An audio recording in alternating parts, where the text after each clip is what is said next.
Fred Richani, TSC News, here to recap WWE SmackDown Live. Actually, don't tell anybody, SmackDown taped. SmackDown was taped on May 9th, 2017, which is why we have the results a little earlier than usual. And this SmackDown was, I'd say better than Raw because it was not 3 hours long, but it did have some questionable booking, although you can make the strong argument the last month of SmackDown booking has been indeed questionable.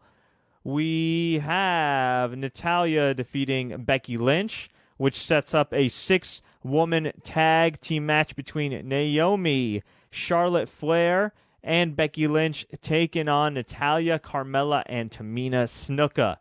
We had Eric Rowan finally get a win. But at the expense of my boy, a man who Jeremy Bowers, one of our loyal viewers, is a big fan of, a man who many people call the most underrated wrestler in WWE today. It was at the expense of Luke Harper. Luke Harper? Are you kidding me? Luke Harper? Ugh. We had Breezango defeat the Ascension, heading into their Backlash tag team title match with the Usos. I really hope Breezango wins, although they've been treated like a joke for a majority of their careers, but they are getting over, and the Fashion File skits are awesome. We had a confrontation with Shinsuke Nakamura and Dolph Ziggler. Once again, Dolph Ziggler backed down, and he tried to get the upper hand on Nakamura, but unsuccessful. We also had further hype of this epic, classic, incredible, high-powered, highly anticipated main event between Jinder Mahal and Randy Orton for Backlash.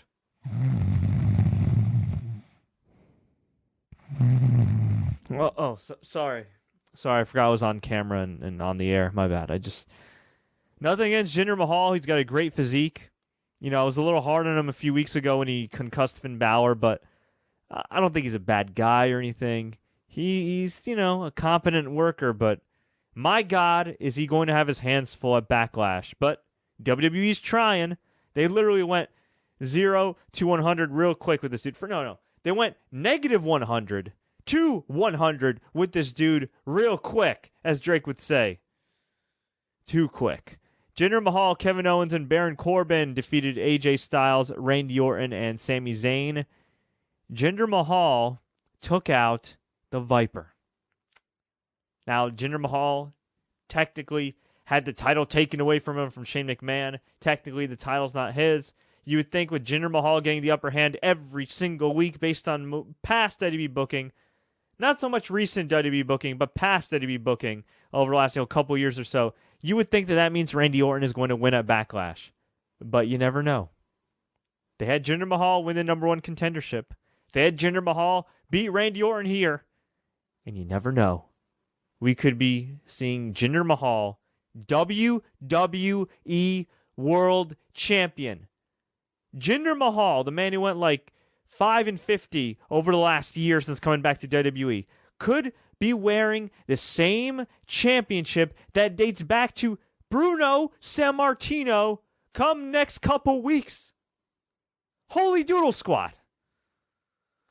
So overall, not a bad SmackDown. It was all right, but the booking, I don't even mind Jinder Mahal necessarily winning the main event. I mean, it is what it is at this point. I'll embrace it for the time being because we don't have any other choice. As for Eric Rowan beating Luke Harper, what are they thinking?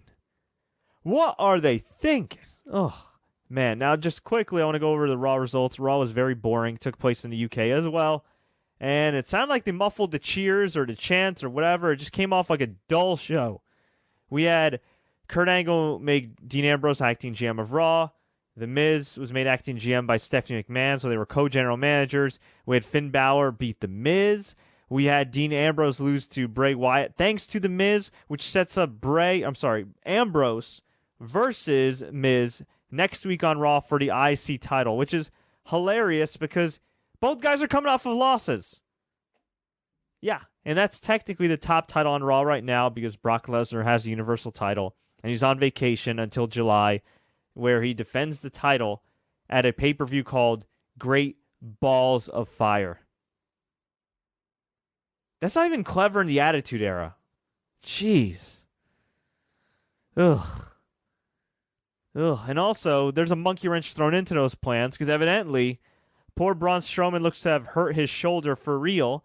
They reported on WWE.com last week that he had a torn rotator cuff. I don't think he has a torn rotator cuff, but something's up with his elbow or whatever. And man, if it's because of that stupid ambulance skit that only a few people saw after Payback where Roman Reigns slammed his arm with the ambulance door. Oh, my God, what a waste. That sucks for Strowman. If he's got to get surgery and all that jazz, that's not good. So hopefully Braun has a speedy and healthy recovery, and hopefully they keep him on the show for the time being because he is great, and I think he could honestly be a major top money-drawing babyface if they let him down the road. But at the moment, he's hurt, and he was attacked by Roman Reigns, and it looks like their feud's going to be continuing eventually. But for now, I guess it's going to be put on the back burner? Maybe? Alexa Bliss beat Mickie James. We had Sheamus and Cesaro win the Tag Team Turmoil match, destroying every other team, which kind of sucks. I would have liked to have seen Golden Truth win the number one contendership, but it is what it is. We had Seth Rollins beat Samoa Joe via DQ. Ugh. TJP, no longer TJ Perkins, TJP beat Jack Gallagher in relatively short order in the UK? Are you kidding me? I like TJP. He's a former TSC News guest. He's a damn good wrestler. But TJP, it feels like they're booking TJP to eventually dethrone Adrian Neville, which is ridiculous considering you have Austin Aries, who's a main eventer, who should be a main eventer in any division. But I digress. We had Sasha Banks beat Alicia Fox, and as I mentioned before, Bray Wyatt beat the IC champion Dean Ambrose in a non-title match. So, overall, a meh Monday Night Raw, a decent SmackDown, not the best week of WWE programming so far. We'll see if NXT could rectify that. I haven't caught 205 Live yet, so I'll see if that changes my opinion, my stance on this week of lackluster WWE programming. We shall see, but quickly before I go, couple things. We are uploading the WWE first quarter results conference call right here on YouTube.